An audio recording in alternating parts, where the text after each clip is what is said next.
বন্ধুরা দেখো চিকেন বানাচ্ছি, দেখো মানে আলুটা ভেজে নিয়েছি। এখানে চিকেন ভাজতে দিয়েছি, দেখো চিকেন ভাজা হচ্ছে। ভাজতে ভাজতে আমি মশলা অ্যাড করবো। এখানে আদা বাটা দিয়ে দেবো। ভাজতে ভাজতে এগুলো অ্যাড করলে তরকারি ভালো টেস্টি হয়। এখানে আদা বাটা দিয়ে দিলাম, নাড়িয়ে চালিয়ে ছটা আটটা কাঁচা লঙ্কা চলা করে দিয়ে দিয়েছি আর দিয়ে দিচ্ছি টমেটোটা। এখানে নুন দেওয়া নেই, মাংসটাকে শুধু হলুদ দিয়ে তেল দিয়ে ভাজতে দিয়েছি। এইগুলো দিয়ে ভাজা হবে মাংসটা। ভাজা ভাজা হয়ে গেলে তারপরে মশলা কষিয়ে মাংসটা দেবো। দেখো বন্ধুরা, এরকম মাংস রান্না করবেন, খুব টেস্টি হয় খেতে। করে দেখবেন। চলো বন্ধুরা, দেখো মাংসটা এবার বসাচ্ছি। এখানে দেখো তেজপাতা, শুকনো লঙ্কা ফোড়ন দিলাম, তারপরে দিয়ে দিলাম গরম মশলা ফোড়ন, তারপর দিয়ে দেবো পেঁয়াজ।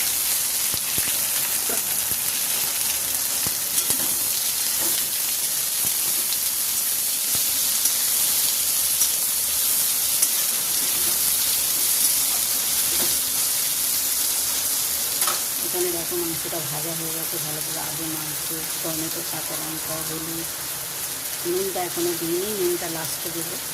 ভাজা হয়ে গেছে ভালো করে। এখানে মশলা কষানো হচ্ছে। এবার আমি অ্যাড করবো রসুন। রসুনটা অ্যাড করে দেবো। এবার মশলাটা ভাজা ভাজা হয়ে গেলে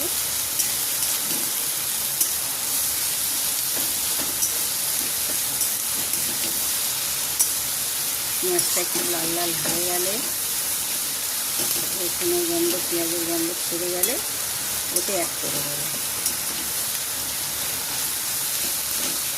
বন্ধুরা দেখো মাংস কষানো একদম রেডি, একদম দেখতে পাচ্ছি রেডি হয়ে গেছে সব মশলা টশলা দিয়ে। এখানে গরম জল বসিয়ে দিয়েছি, এবার জলটা অ্যাড করে দেবো।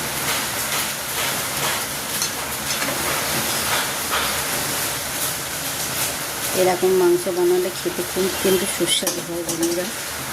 দেখো জলটা অ্যাড করে দিয়েছি, কালারটাও চলে এসছে।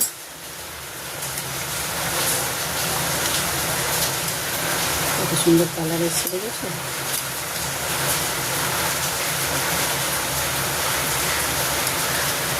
এর সাথে আমি অ্যাড করে দিয়েছিলাম হচ্ছে টক দই 2 চামচ আর জিরে আর ধনের গুঁড়ো। সেটা তোমাদের দেখানো হয়নি, তার জন্য বলে দিলাম। মাংসের সুস্বাদু, খুব টেস্টি হয়, করে আপনারা খেয়ে দেবেন।